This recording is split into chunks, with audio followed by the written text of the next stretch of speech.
নমস্কার বন্ধুরা, চলে এসেছি আমরা আমাদের আরও একটি শর্টস ভিডিও নিয়ে।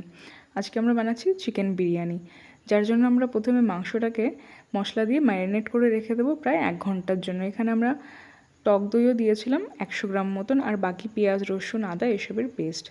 আচ্ছা, আরেক সাইডে আমরা এখানে বিরিয়ানির জন্য ভেজে রেখে দিলাম বেরেস্তা, আর সেদ্ধ করা আলুগুলোও আমরা এখানে ভেজে রেখে দিচ্ছি। এবার চিকেনটাকে ভালোভাবে কষিয়ে আমরা রান্না করে নেব।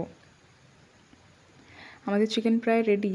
আর আরেক দিকে আমরা এখানে ভাতের জন্য জলটা গরম বসিয়ে দিয়েছিলাম, সেখানে আমরা দিয়ে দিচ্ছি গোটা গরম মশলা, সাথে তেজপাতা আর নুনটা একটু জলে বেশি পরিমাণেই দেবেন, যাতে চালে মানে ভাতটা যখন হবে তখন তাহলে ভাতে নুনটা একদম পারফেক্ট হবে। জলে যদি নুনটা বেশি দেওয়া হয় তাহলে।